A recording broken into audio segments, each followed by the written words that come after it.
Okay, now we'll look into the business use cases, and they are very interesting one. Although by 2025, we are already in the end of 2025, so there are plenty of use cases which have been published in the public space, and then a lot of people are already, I'll say, adopting those based on those use cases, adopting into their own products or services. But I'll just talk about 5 different use cases, and those are like from diverse domain.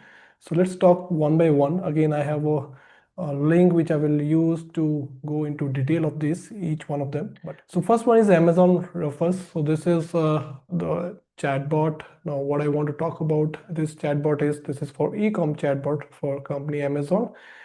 We already have good amount of information available on Amazon whenever we want to do any kind of buy or search of the product now or any item. Now, what is this Rufus needed? Why it has been brought into? So if you look into just this kind of chatbot, which is not there on any e-com portal, what you can do is you can only go and search the products, and we'll see that the feedback, customer reviews, then probably there's some recommendations. So these are the typical, I'll say, ML based or the experience which using machine learning and other practices in a software engineering, we are able to see that already in existence, and not from recently, but almost from last 1 decade or so, or more than a decade. But what if I have some query and I do not know that which is the right item or product for me, which I need to search, if my search requirement itself is not clear. So that is where this chatbot helps to come with a recommendation or the results. And this is again built on, this is the important part, the system leverages the custom built LLM, which is definitely the power behind all this search, specifically trained on Amazon extensive product catalog, customer reviews, and community Q&A posts, combined with information from across the web. So if you bring all the data together and have a custom model trained on that data, then this becomes a powerful combination for that to enable a given use case. And that's what they're talking about here. The custom architecture, then RAG is used because there is the backend data, so it needs to be retrieved and searched. Then use cases. So look at the use case, you will understand very easily. Like if I have a product search and comparison. So today I go to Amazon, let's say app, I look at the product, there will be some recommendation. I look into that by clicking on that, I look into that product and maybe make some kind of observation, which one is better, maybe some looking at the feedback from the customer reviews from each of those pages or the app links. But what is happening here is if I know that, okay, I need something, but I don't know which product is better or good for me, for my requirement, I can just ask the question. It's a natural language. And the whole work of comparison, observing, and analysis is done by machine, which is in this case called this Amazon Rufus chatbot. So very good use case. The second one is the GitHub Copilot. Again, this is in the area of coding assistant, and I personally use these assistants a lot more for my work, which I do. Then this is one of the area which has gained popularity in the recent, I think recent months, or in the recent, I think last 1.5 year, because think of that, we are already doing development, and a lot of developers are there worldwide, I think millions of them. And if they get some kind of assistant which can do pair programming with them, make the things complete faster, that will definitely be a good adoption for anyone in that space of development. Now that's what we see here. There is a support for multi-model capability, which means we can choose any model, not just GPTs, but these editors, although Copilot, when it was launched first time, it was only GPT 3 and then 4. when 4 was there, but now I think it supports almost all the models, even open source model. And then using this context aware, then the whole game is keeping the right amount of content in the context of a model, so that, or the memory of or the session, so that models are effective in producing the correct code which works, especially in the complex environment or the large code base. And there are a lot many features which I think one can go through, but there are stats which are published by Accenture in the study where they mentioned that when their company adopted this Copilot tool, they were able to see, first of all, the adoption rate. Initial user with 67% using 5+ days. So everybody was using it, like 96% adoption rate, but 67% of them were using most of the time in a week. And then number of pull requests increase, number of pull requests merge rate increase, and then 43 found that, okay, extremely easy to use. So that should be the first feature that any such tool. If it is not easy, I think nobody will use it. So that's, and these tools, not just GitHub Copilot, but any code editor you pick it up, you will find it, they are very easy to use, and each of them have their own capabilities, but more or less they help us to be more productive. So that's the productivity stat here. And examples, I think we can think of all the boilerplate code, which we have to write when we start the new project, or new APIs, or new modules, or new library, all those things, and even the complex logic to business logic. Let's say if I want to implement, given the complete requirement or a spec, it can do a great job of doing coming up with the code along with the test cases. So that's the beauty of these tools, that they are just not code producers, but ability to test their own functionality using the testing frameworks or the testing codes. Next, we have a Duolingo, which is the in a tech space. This is the one company which adopted AI, generative AI.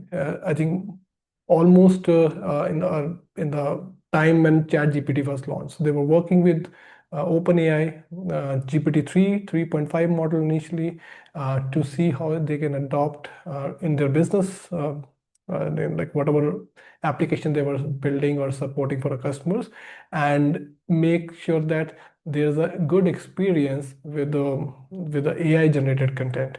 So with GPT-4, I think they were like almost like uh, the initial, I'll say the initial customer or the validator, that yes, the model like GPT-4 can really add value in the edtech industry, because this company is in a tech space, and it is all about learners coming there and learning different languages, syntax, grammar, vocabulary. So all those things, I think they are the rules of the language. So all those things, how can be made more interactive?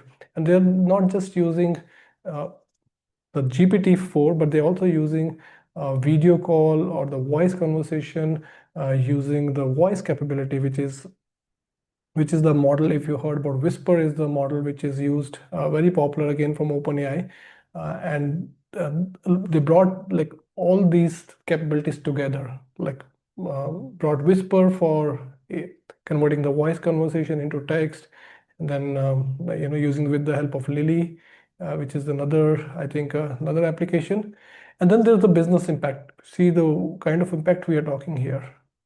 This is the real, I'll say, success story of how these models can be a good tutor for and can be used in edtech industry.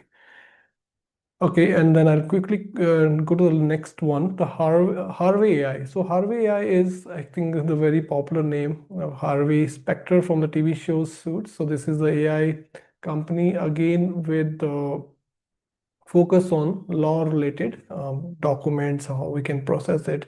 So founded by a couple of people here, one from a deep research, deep mind, Google Deep Mind company, and if it is already a 1.5 billion evaluation.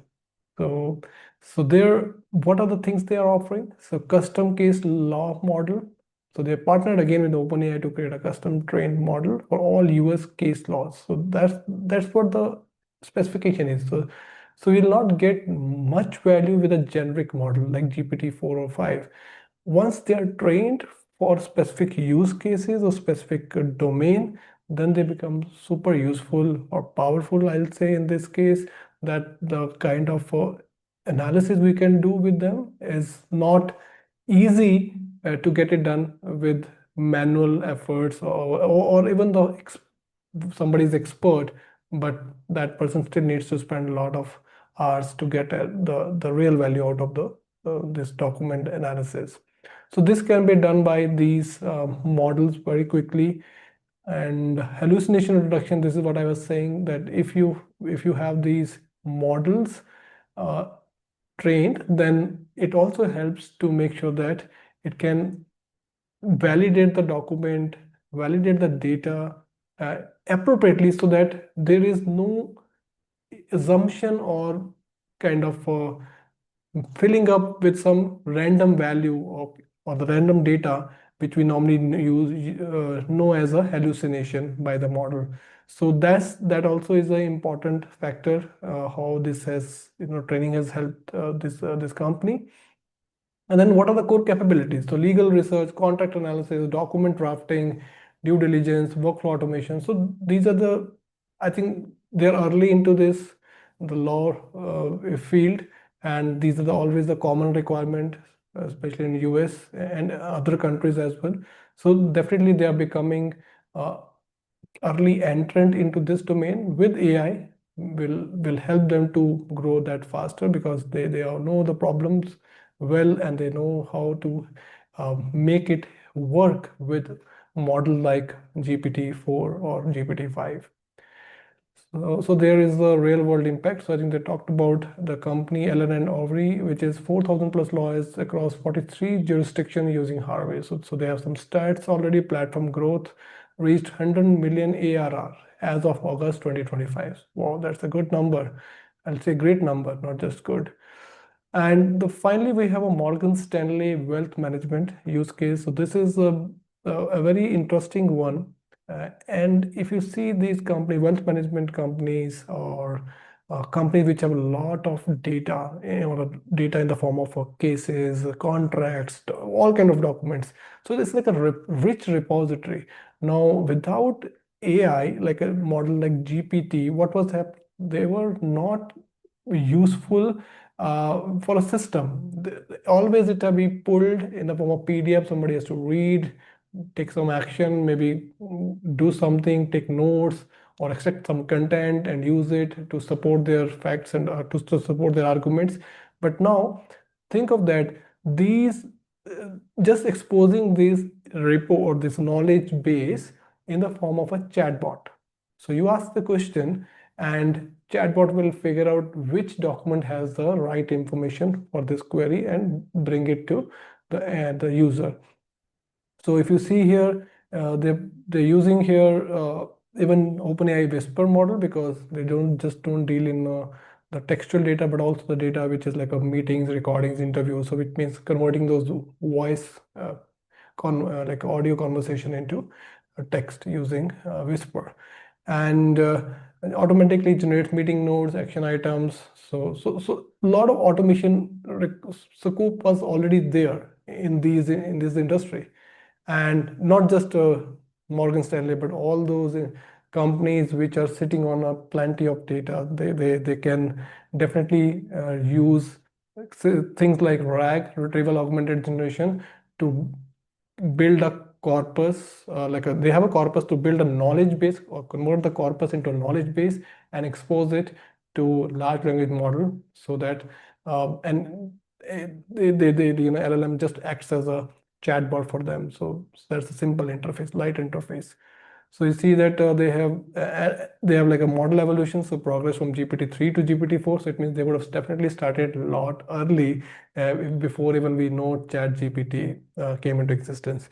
So these are some of the users who, or the companies who have engaged with companies like OpenAI at a very early stage, and there was definitely a lot of problems like the model hallucination was the basic one of the major one, and plus the how do you evaluate that whether the coming data from the model is correct or not. Okay, one is hallucination, but if I'm already providing the data, I'm already giving, okay, use this the data source to answer it. We don't know whether it is doing it correctly or not. What is happening behind the scene? It's just a black box. So evaluation framework, and that was earlier. You see here, it's also mentioned comprehensive testing system, including summarization evaluation, translation evaluation for multilingual clients, and quality assessment for advisors and prompt engineers. But there is no standard name yet. There's no framework, or there's no company name or product name here mentioned which says, okay, we used or build a eval framework. It means evals for something which evolved and still evolving, but now any player you pick it up, like who is building or giving a capability of agentic AI, will have a eval uh, feature part of that framework, because that is the mandatory thing. If I can't evaluate agentic application, then I won't be actually trusting it. So that's the impact, and I think the numbers, productivity, they talk itself, like how well this has been received. It says the 98% of percentage of advisor teams actively use AI tools daily. So it definitely means that there was a big gap, or there was a requirement which was always there, but there was no technology which could support this. And after large language models coming into play and then giving the agentic kind of feature along with the access to the environment, we see that this is turning, the data is getting turned into real gold for everyone. Okay, thanks. And we'll do a quick demo of how the agent is configured. But just stay tuned. I'll be back shortly. Thank you.